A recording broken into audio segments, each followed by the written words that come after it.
하나님 말씀 사도행전 4장 12절 같이 읽습니다. 시작. 다른 이로서는 구원을 받을 수 없나니 천하 사람 중에 구원을 받을 만한 다른 이름을 우리에게 주신 일이 없음이라 하였더라. 아멘. 모든 것이 주의 은혜인 줄로 알고 오늘도 이렇게 주 앞에 나와 감사함으로 예배합니다. 아버지 하나님, 우리가 가는 길이 천국 길이니 얼마나 감사한지요. 이것 또한 주의 은혜요. 오늘 우리가 이 자리에 있으니 또한 주의 돌보심의 은혜인 줄로 믿습니다. 아버지요, 우리에게 덮으신 은혜 내려주시어서 우리 삶에 아무 부족함이 없게 하시고 근심 걱정 염려 없으며 기쁨과 감사가 넘쳐나게 해주시옵소서. 주시는 말씀이 또 우리들에게 위로가 되고 힘이 되게 하옵소서. 믿사옵고 예수님 이름으로 기도드리옵나이다. 아멘. 지난주에 말씀드린 대로 그리스도인은 천성을 향하여 여행하는 나그네와 같습니다. 그리고 이 천국에 들어가기까지의 우리 인생 여정에는 많은 고난과 유혹이 있습니다. 신앙생활 시작한 지 얼마 되지 않았는데 세상 유혹으로 인해 도중하차하는 사람들 많지요. 또 어떤 사람들은 이단에 빠져 멸망의 길로 들어가기도 합니다. 그 중에서도 끝까지 믿음의 길을 잘 달려가는 사람들도 있지요. 바울은 디모데 후서 4장 7절에서 내가 선한 싸움을 싸웠다. 나의 달려갈 길을 마쳤다. 내가 믿음을 지켰다. 이런 고백을 합니다. 오늘 저도 우리 성도님들도 내가 정말 주 뜻대로 살려고 애썼다. 힘썼다. 내게 주신 사명 감당하려고 내가 정말 엄청 노력을 했다. 난 끝까지 믿음 가지고 살았다. 이렇게 고백할 수 있기를 주의 이름으로 축원합니다. 자, 그리스도인의 성공이 어디 있을까요? 부자가 되는 거, 출세하고 권력을 잡는 거, 쾌락을 누리는 거. 그렇다고 참 성공했네 이렇게 얘기할 수는 없어요. 그리스도인의 성공은 천국 들어가는 거예요.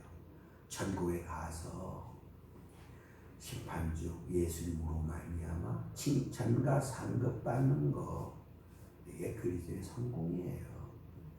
출세하고 권력을 잡고 명예를 얻고 쾌락을 누리고 그래도 성공이 아니고 구원받고 주 앞에 서서 칭찬받고 상급 받는 것, 이것이 예수는 우리의 성공이라는 사실을 우리가 인정해야 될 줄은 믿습니다. 여기 주께서 이런 말씀을 하셔요. 마태복음 7장 21절로 23절 보시면 나더러 주여 주여 한다고 천국 가는 게 아니다. 누가 천국 가냐? 아버지 뜻대로 행하는 자가 천국 간다. 이 말씀 그러면 과연 내가 천국 갈 수 있을까? 왜요? 순종할 때도 있지만 순종 못할 때도 많잖아요. 하나님 말씀대로 살 때도 있지만 그 말씀 거역할 때도 있지 않습니까? 그럼 내가 천국에 못 가는 거 아닌가?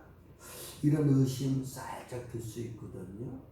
사람이 세상 살면서 구원의 확신을 가지고 산다는 거 굉장히 중요해요. 그래야 우리 삶에 근심 걱정이 없고, 그래야 기쁨과 평안이 넘쳐날 수 있고, 그래야 이 믿음으로 말미암아 우리가 큰 복을 받는 거 아니겠습니까? 과연 우리 성도님들 천국 가시는 거 맞긴 맞아요? 여러분 가는 게 천국 길 확실합니까? 순종하지 않는데도요? 하나님 말씀으로 살지 못하는데도요?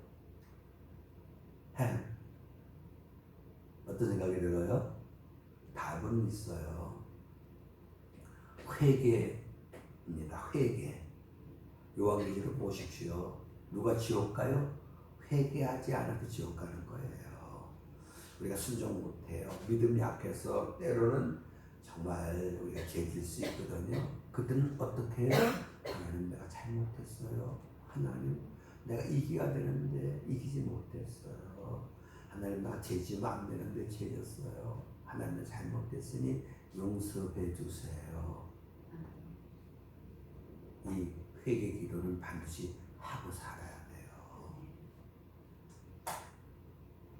그래서 우리가 믿음은 결국 예수님이 우리 죄 대신 지셨다.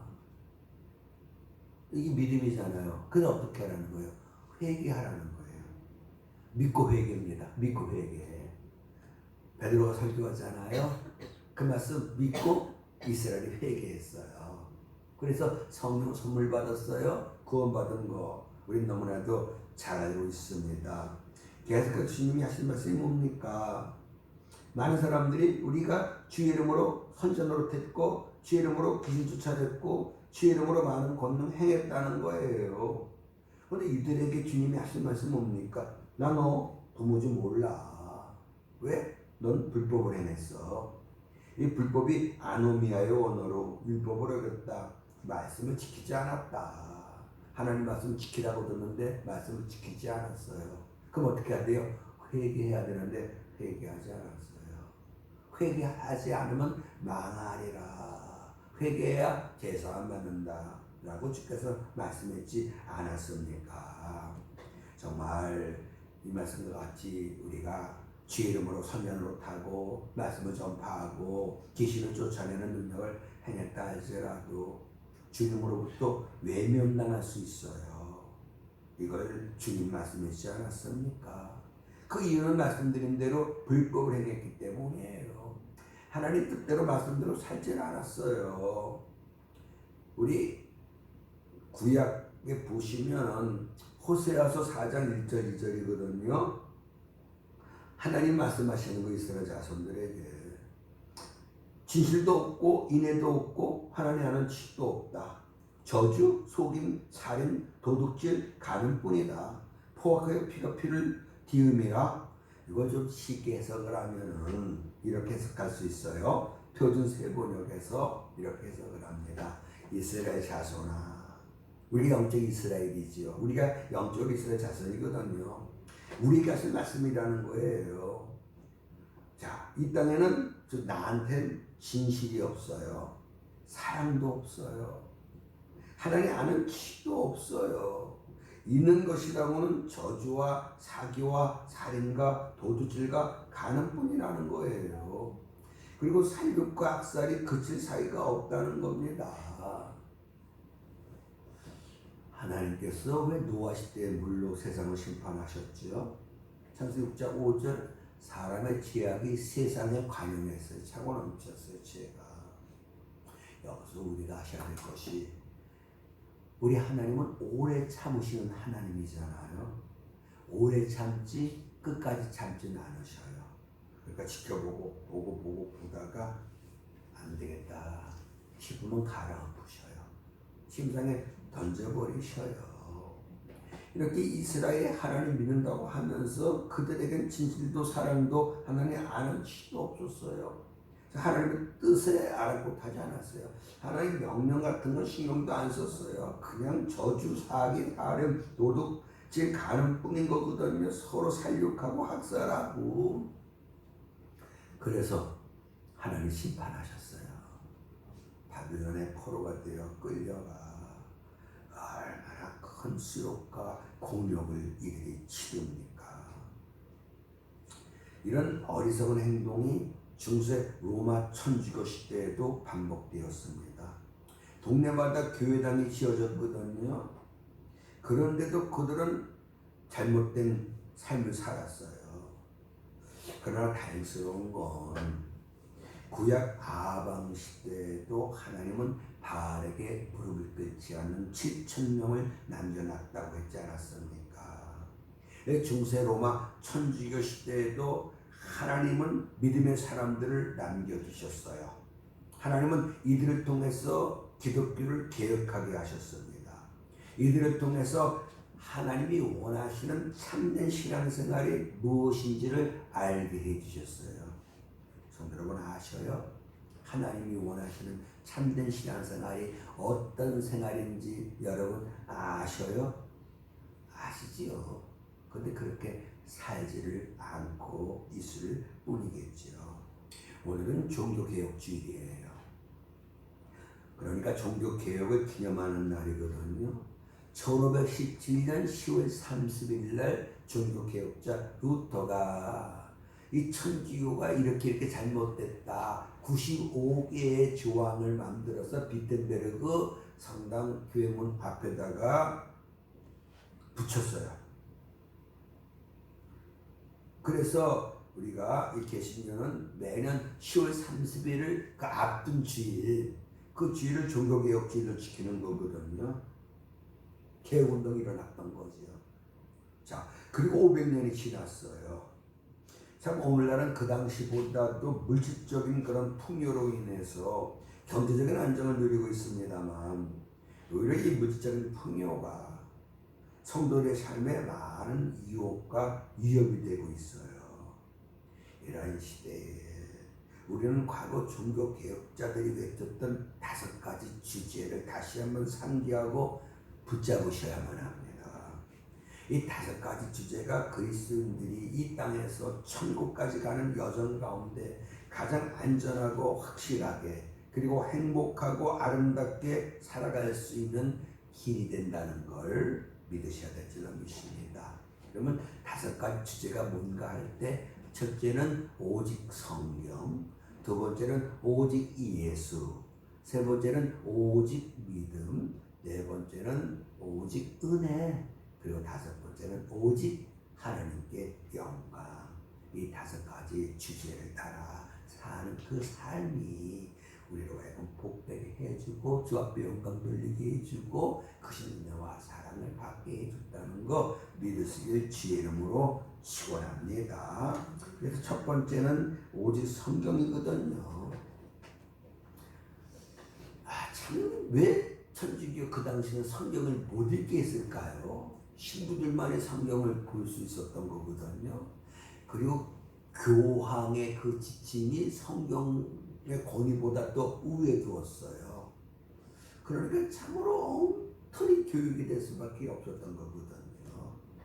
사실 바울은 디모데후서 3장 15절 17절에서 이 성경이 우리를 구원에 이르게 하는 지혜를 갖다 준다라고 했지 않았습니까?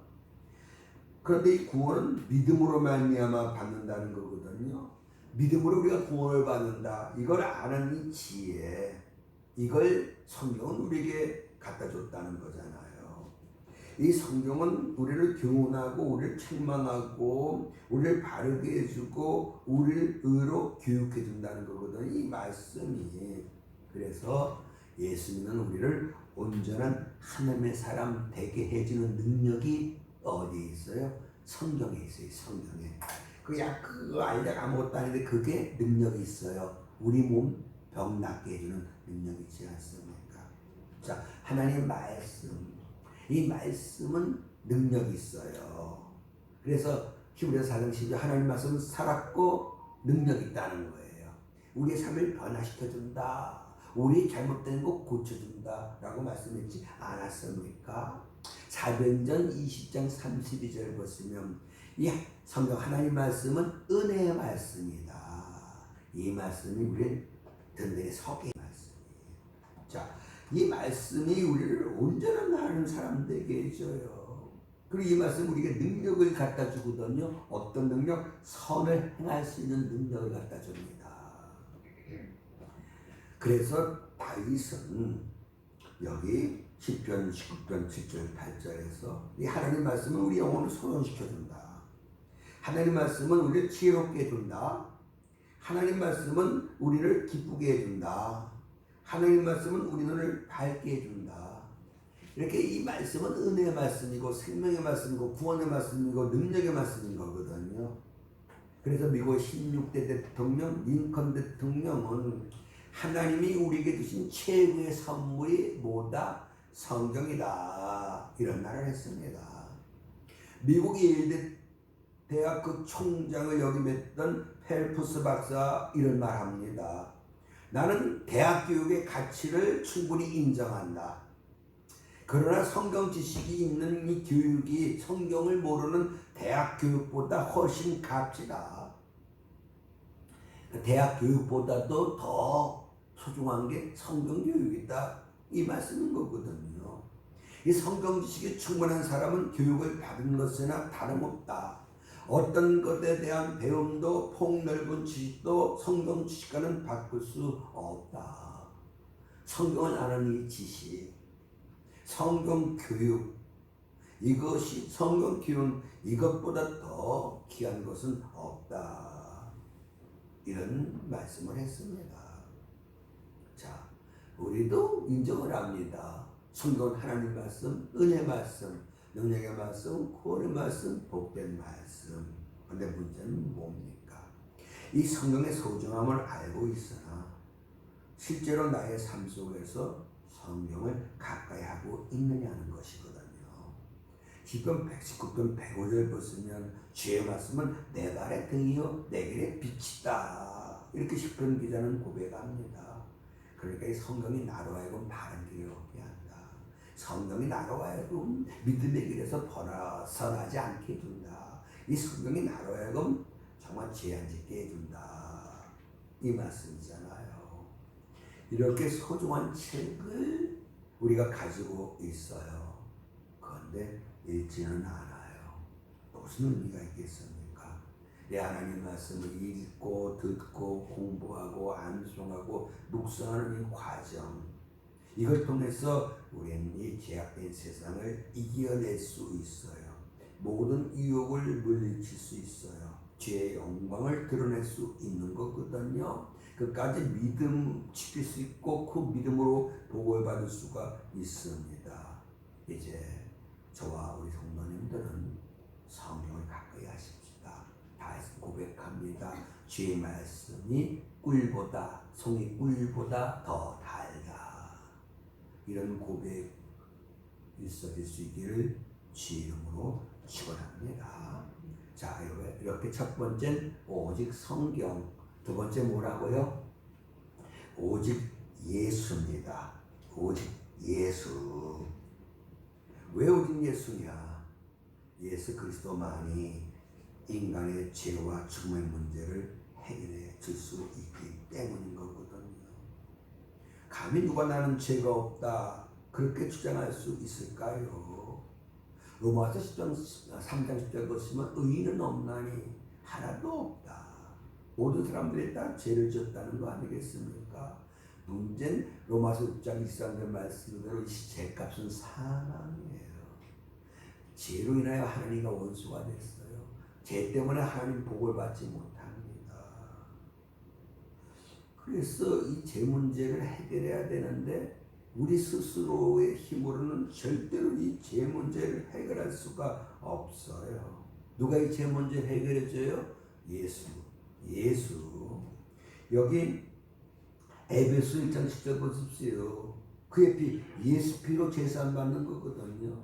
그러니까 예수님이 흘리신 그 피의 은혜를 통해서 우리 죄가 살 수 있다는 거예요. 베드로서 1장 18절 19절 보십시오. 우리가 대속을 받은 거, 우리가 구원받은 건 뭐 때문에? 예수 그리스도의 보배로운 피로 우리가 제사함 받고 구원받았다 이렇게 알려주고 있지 않습니까? 그래요.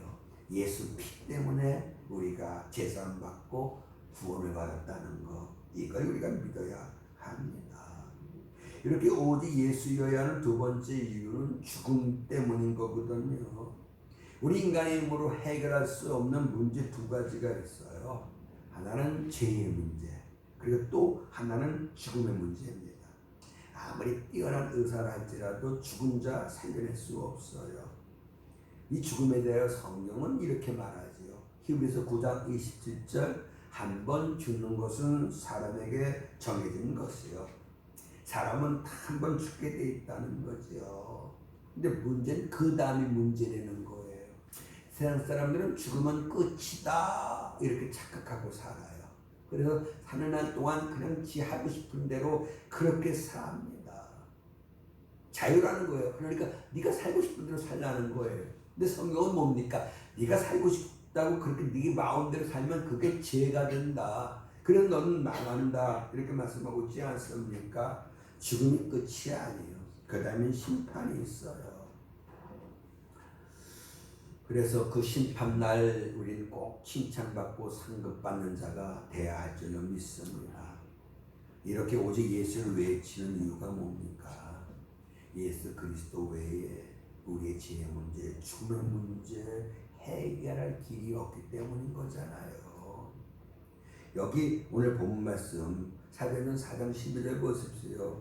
다른 이로서는 그러니까 오직 예수로만 구원받는 거예요. 예수. 천하 인간의 구원을 받을 만한 다른 이름을 우리에게 주지 않았다. 그러니까 오직 예수로만 구원받게 하셨다. 이 말씀 아니겠습니까? 제가 여러분들이 구원받았어요. 무엇을 통해서? 예수 그리스도를 믿음으로 우리가 구원받았습니다. 그래서 세 번째 주제는 오직 믿음입니다. 오직 믿음. 우리 종교개혁자들이 오직 믿음을 외쳤던 이유가 뭔지 아십니까? 그 당시 로마 천주교회는 믿음 외에 다른 것을 추가시켰어요. 그러니까 구원의 조건을 믿음 더하기 행위 이렇게 가르쳤어요. 그래서 기도, 봉사, 선행, 수행, 고행 이것을 통해서 부족한 믿음을 채울 수 있다. 이렇게 그들이 가르쳤거든요. 사실 믿음이라는 건 구체적으로 예수님께서 나의 죄를 위하여 십자가에 죽으셨고 나의 영원한 생명을 위해서 부활하셨다. 이걸 인정하는 것이 바로 믿음인 거거든요. 그러니까 이렇게 예수님이 나 대신 십자가 못 박고 죽으셨고 나를 위하여 다시 부활하셨다. 이것을 고백하는 그 믿음을 통해서 우리가 구원받는 거거든요. 근데 그것 가지고 부족하다는 거예요. 우리의 선한 행위가 필요하다는 거예요. 그래서 나오는 게 뭡니까? 면죄부 사건이에요. 그러니까 행위에 카트라인이 있다는 거거든요. 근데 카트라인에 미달이에요. 한 20점 부족해요. 근데 누구는 그 카트라인 넘쳐요? 100점이에요. 근데 문제는 교황이 공로 이 녀석이라고 그러거든요. 정말 100점 받은 사람들 20점이 남잖아요. 8점 기준이라면 그 20점을 6점 받은 사람이 20점 부족해서 구원받지 못하잖아요. 그 사람에게 그걸 줄 수 있다는 거예요. 그래서 면접을 팔아먹은 거거든요. 그 가운데 이제 종교개혁자들은 아니다. 오직 예수 믿음으로 우리가 구원을 받는다. 오직 믿음이다. 이걸 강조했던 거죠. 예수님 십자가에 달리셨을 때 한편 강도가 이렇게 말하지요. 예수여 당신의 나라 임하실 때 나를 생각하소서. 이에 대한 예수님의 답변 내가 진실로 내게 이르노니 오늘 내가 나와 함께 낙원에 있으리라. 강도예요. 사형당할 정도면 아주 흉악한 강도 아니겠습니까? 엄청난 죄인이라는 얘기지요. 그런데 그가 마지막 순간 예수 그리스도가 구원자심을 믿고 그 앞에서 그 믿음을 고백했습니다. 그거면 충분하다. 그거면 충분하다는 거예요. 믿음 외에 다른 것을 섞지 말라는 겁니다. 근데 많은 사람들이 이 스스를 놓치고 무언가를 보태려고 애를 쓰지요. 중세시대 때 이 그리스도인들의 문제가 뭡니까? 오직 예수로 구원받는다는 믿음이 없었어요. 이게 문제인 거거든요. 성도 여러분, 믿음이 있어야 구원받습니다. 믿음이 있어야 세상을 이기고, 믿음이 있어야 마귀를 대적하고, 믿음이 있어야 기도응답도 받는 거 아니겠습니까? 우리 요한복음 20장 27절에 예수님은 우리에게 믿음이 없는 자가 되지 말고 믿음이 있는 자가 되라 이렇게 말씀을 합니다. 성도 여러분, 믿습니까? 정말 여러분 구원받으셨습니까? 고린도후서 13장 5절 보시면 너희가 믿음에 있는가 너희 자신을 시험하고 확증하라 이렇게 말씀을 하십니다. 성도 여러분, 자기를 돌아보셔야 돼요. 내게 믿음이 있는가? 내게 믿음이 있는가? 주께서 믿음을 보시고 믿음을 보셨어요. 아, 믿음이 있구나. 네 믿음대로 될지어다. 그러면 나요. 은혜가 주어집니다. 복이 임합니다. 문제는 믿음인 거예요. 성도 여러분, 그런데 믿음도 믿음 나름이에요. 예수님께서 제자들을 책망하십니다. 왜요? 그들의 믿음이 형편없었어요. 믿음이 작았어요. 그래서 이 믿음이 작은 자들아, 언제까지 내가 너희와 함께 해줘야 되겠느냐. 이 믿음이 작은 자들아, 이렇게 책망을 했는데 혹시 오늘 나도 그 책망을 드려야 되는 거 아닌가? 왜? 아, 내가 믿음이 없어. 그건 절대로 자랑이 아니에요. 굉장히 부끄러운 얘기입니다. 신앙생활 한 지 10년, 20년, 30년이 됐는데 아직도 믿음 얘기하면 에이, 저 믿음이 없어서 이런다면 이게 말이 되는 얘기입니까? 뭐 어떻게 해야 돼요? 믿음이 장성한 자가 되라. 어떻게 하면 믿음이 장성한 자가 될 수 있어요? 다 알려주셨어요. 우리 하나님은 우리의 믿음이 크길 원해요. 그래서 우리 로마서 1장 16절 10절 보시면 이 복음에는, 성경에는 하나님의 의가 나타나서 믿음으로 믿음이 이르게 한다는 거예요. 성경을 읽으면 믿음이 자란다, 이 말씀이지요. 그리고 로마서 10장 17절 믿음은 들음에서 나며 들음은 그리스도의 말씀으로 말미암느니라. 나와서 하나님이 세우신 종들을 통해서 말씀을 들으라는 거예요. 그러면 그 말씀이 너희들의 믿음을 자라게 한다, 이렇게 말씀했지 않았습니까? 여러분, 우리가 뭘 이렇게 배워요. 배우러 가거든요. 일회에 얼마 이런 게 많아요. 이게 이제 돈이 부담이 되니까 일주일에 한 번씩 가서 배운다든지 그럴 수 있지요. 근데 분명한 건 일주일에 한 번 배우는 것보다도 2번 배우고 3번 배우는 게 더 실력 향상에 좋지요. 그만큼 실력이 붙겠지요. 똑같아요. 예배라는 것도 일주일에 한 번 드리는 것보다도 2번 드리는 게 낫습니다. 2번보다는 3번보다 낫지요. 왜 아멘 안 하셔요? 그렇게 생각을 안 하셔서 아멘 안 하시는 분 아니겠죠. 한 번 예배 드리는 것보다도 2번 예배 드리는 게 나아요. 하나님 이스라엘 백성들에게 제사 명하셨잖아요. 그 제사 중에 상번제라는 게 있어요. 이 상번제는 아침 저녁으로 드리는 예배입니다. 그러니까 가장 좋은 아침 저녁으로 예배하는 게 가장 좋다, 이 말씀 아니겠습니까? 여러분, 이제 일주일에 한 번 예배 드리던 우리가 이제 2번도 드리고 3번도 드려 보십시오. 우리 하나님이 얼마나 기뻐하시겠습니까? 그 믿음이 있으셔야 돼요. 하나님은 이렇게 정말 내가 주 앞에 나와 말씀을 듣는 거, 이걸 통해서 내 믿음 자라게 하신다. 성경을 읽고 그리고 말씀을 듣고, 그 3번째 뭡니까? 기도입니다. 기도. 무엇이든지 원하는 대로 구하라. 그러니까 믿음을 구하라는 거예요.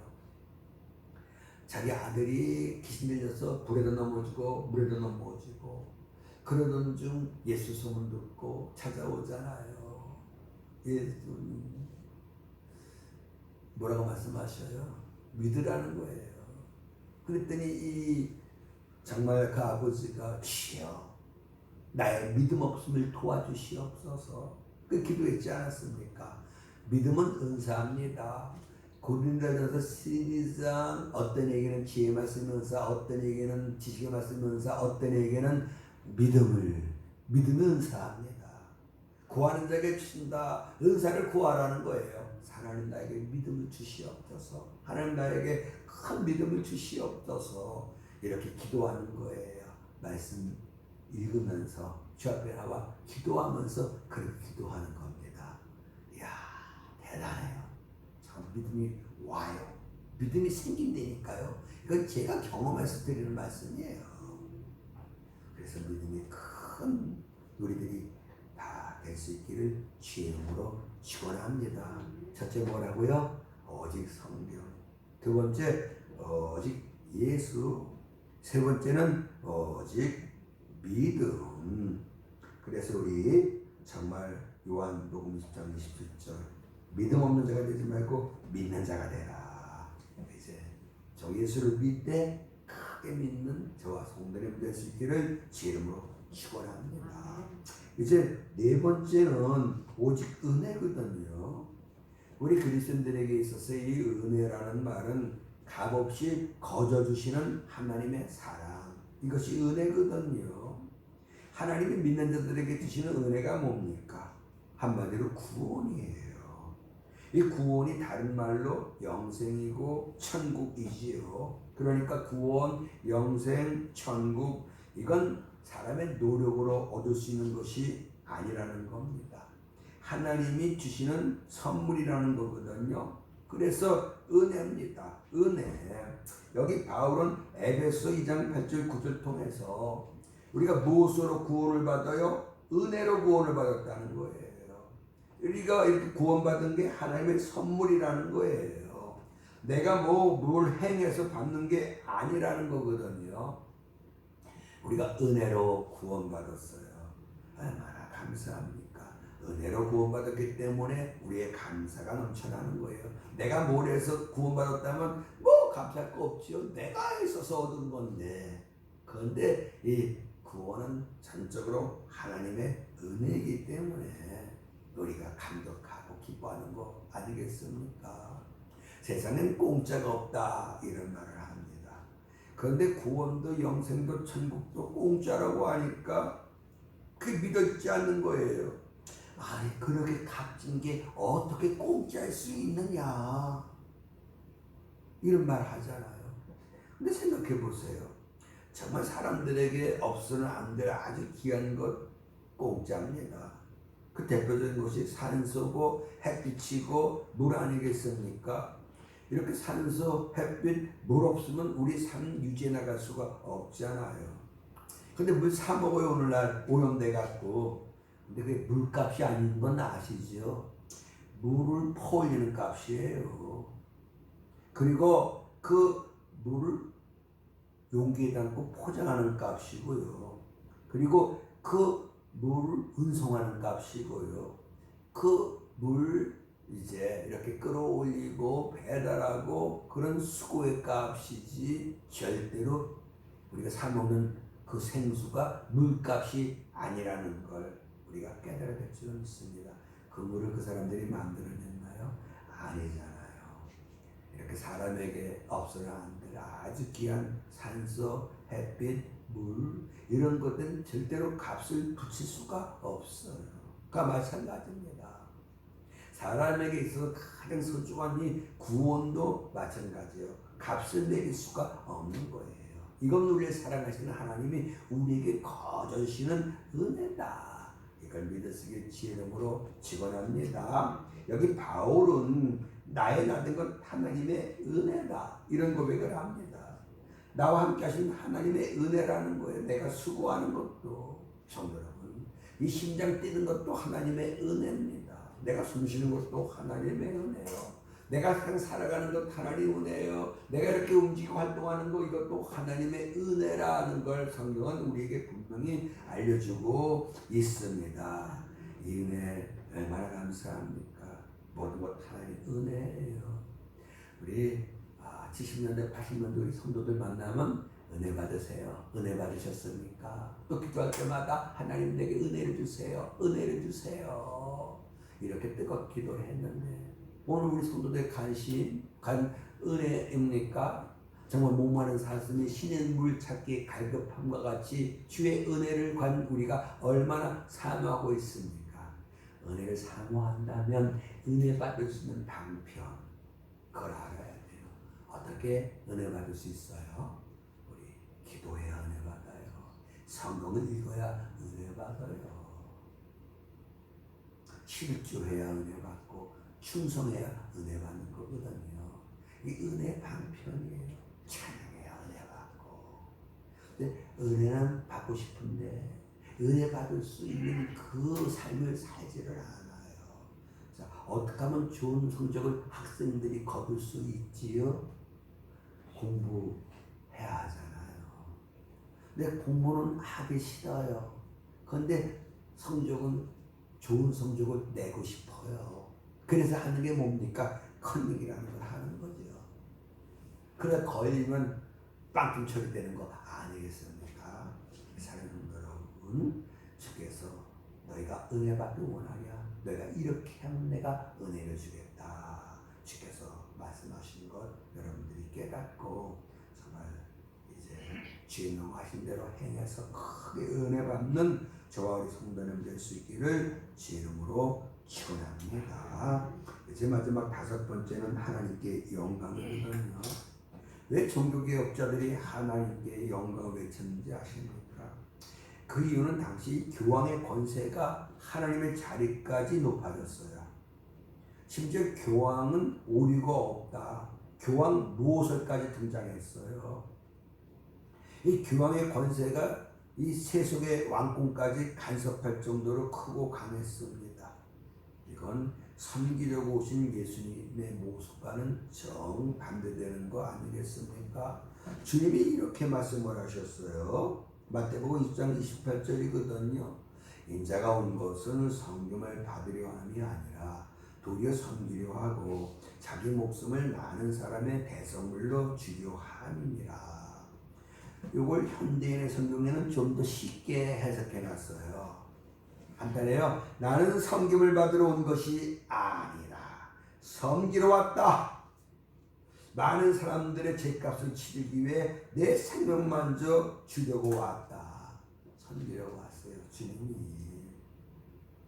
사랑하는 여러분, 정말 교회의 모습 속에 겸손하신 그리스도의 모습이 없어요. 인간이 하나님의 영광을 가로채요. 그래서 종교개혁자들이 오직 하나님께 영광을 외쳤던 거거든요.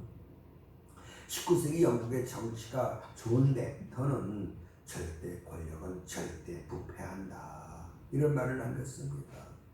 이 교황의 절대 권력이, 교회의 절대 권력이 그 교회를 타락의 길로 이끌었다는 걸 우리 역사를 통해서 너무나도 잘 알고 있어요. 여러분, 사람이 우상화되면 안 돼요. 교회의 주인은 하나님이에요. 사람이 교회의 주인일 수는 없는 거거든요. 오직 하나님께 영광, 여기에 우리 삶의 목표가 맞춰져야 합니다. 왜 그런지 아십니까? 여기 이사야 43장 7절 보십시오. 하나님 우리를 창조하셨어요. 우리를 지으셨고 우리를 만드셨어요. 왜요? 영광 받으려고, 영광을 받으려고. 그러니까 사람 존재의 목적은 하나님께 영광이라는 말씀인 거거든요. 바울이 이 진리를 깨닫고 이렇게 고백을 합니다. 고린도서 1장 19절 20절이에요. 내가 내 주인이 아니라는 거예요. 너희는 너희 자신의 것이 아니다. 값으로 산 것, 그렇게 하나님의 것이 되었다는 거예요. 내가 누구 거? 하나님 거예요. 옛날에 넌 내 거, 넌 내 거, 뭐 이런 유행어가 한때 있었습니다만, 내가 누구 거? 하나님 거예요. 하나님 거, 하나님 거. 그러니 하나님께 영광을 돌려야 된다는 거예요. 고린도전서 10장 31절 말씀 그대로 먹든지 마시든지 무엇을 하든지 하나님의 영광 위해서 하라. 이렇게 명령을 합니다. 영광이 히브리 원어는 독사입니다. 그 뜻은 하나님 갈채를 막 보내드리는 거, 그런 문자적인 뜻이 있는데 우리 영적인 뜻은 기쁘시게 해드리는 거예요. 기쁘시게. 하나님이 창조하셨어요. 그리고 좋아했다. 토부거든요. 그 사람 만드시건 신이 좋아했어요. 아주 기뻐하셨다. 토부가 기뻐하다. 그런 뜻이 있어요. 그러니까 바울이 진리를 깨닫고 한 고백이 뭡니까? 주를 기쁘시게 하는 자 되기를 힘쓴다는 거예요. 그러니까 예수 십자가 대 속에 은혜로 구원받고 하나님의 자녀가 된 나는 이 다른 거 없어. 하나님을 기쁘시게 하는 삶을 살 거야. 이런 결단이 바울에게 있었어요. 그리고 이런 결단이 오늘 저와 여러분들에게 반드시 있어야만 합니다. 자, 하나님 영광 위해서 사는 거, 이게 왜 중요한지 알아요? 우리가 하나님 영광 위해서 살 때에 가장 큰 기쁨과 보람을 느낄 수 있도록 하나님 그렇게 그렇게 우리 인간을, 저와 여러분들을 만드셨어요. 사람들이 많은 기계 만들지 않습니까? 최고로 잘 만든 기계는 가장 인간에게 이익을 주는 거잖아요. 기쁨을 주는 거, 쉽게 말하면. 자, 하나님 우리 인간을 만드셨어요. 영광 받으시려고. 그렇게 프로그램화되어 있어요. 우리는요. 하나님의 영광이 와요. 하나님을 기쁘시게 하는 삶을 살 때에 행복할 수 있도록 그렇게 저와 여러분들을 만드셨습니다. 이걸 믿으셔야 돼요. 그래서 우리의 만족은 하나님께로서 났다라고 말씀드리지 않았습니까? 자, 부모에겐 정말 모성애, 남자는 없나? 남자도 있는데 정말 자식 사랑하는 마음 있지 않습니까? 내가 뭘 먹으려고 돈 왔는데 없어. 아들이 먹었대. 깨심한 놈 이래요? 그래? 잘 먹었다. 잘 먹었다. 그러니까 자식 입에 뭐 들어가는 거 보고 기뻐하는 게 우리 부모였어요. 근데 이 말세가 되면 사람들의 사랑이 식어져 갖고, 이 정말 부모의 자식 사랑이 이게 식어졌어요. 그 말세가 돼 갖고 자식한테 못 주는 게 아까운 세상이 되어버렸다니까요. 근데 옛날에는 안 그랬어요. 우리 부모들, 당신은 굶었어요. 그 자식 정말 먹는 거 거기에서 기쁨을 얻었고 행복을 얻었어요. 정말 우리 어머니는 그랬어요. 하나님이 인간을 그렇게 세팅한 거예요. 하나의 영광을 살 때에 가장 행복할 수 있도록. 그래서 정말 즐거워요. 이 땅 살다간 그 많은 사람들이 죽을 때, 진짜 잘못 살았어. 이런 사람 한 사람도 없어요. 잘 살았다. 정말 이게 하나님 은혜다. 이제 하나님 만나러 가야지. 그랬다는 거 아니겠습니까? 사랑하는 성도 여러분, 오직 성경, 오직 예수, 오직 믿음, 오직 은혜, 오직 하나님께 영광. 이 5가지 주제 오늘 마음에 새기고 내가 그렇게 살겠다 다짐하는 저와 성도님 될 수 있기를 주의 이름으로 축원합니다. 고마우신 아버지 하나님, 나는 예수 믿는 사람입니다. 예수 믿는 사람으로서 내가 이 세상을 어떻게 살아가고 있는지를 한번 돌아볼 수 있게 해주시옵소서. 사람만이 반성할 수 있다고 했습니다. 내가 정말 오직 성경, 오직 예수, 오직 믿음, 오직 은혜, 오직 하나님께 영광, 이렇게 살지 못했구나 깨달아지거든. 이제 회개하게 하시고 이제부터는 정말 내가 오직 성경, 오직 예수, 오직 믿음, 오직 은혜, 오직 하나님께 영광, 그렇게 돌리는 삶을 살려라 다짐하게 하시고, 이 다짐한 대로 살아갈 수 있도록 하나님 우리에게 은혜를 부어주시옵소서. 능력을 주시옵소서. 그래서 하나님 앞에 영광 돌리고 우리 약속된 복 다 받아 누리게 하시고 정말 나는 행복하다 고백할 수 있게 해주시옵소서. 감사하고 예수님의 이름으로 기도드리옵나이다. 아멘. 이제는 우리 주 예수의 큰 은혜와 우리 아버지 하나님의 크고 놀라우신 사랑과 성령의 감동과 도우심에 충만한 은혜의 역사가 이제 하나님 영광이요 살리라 다짐하고 나가는 우리 모두의 영원토록 함께 하시기를 간절히 축원하옵나이다. 아멘.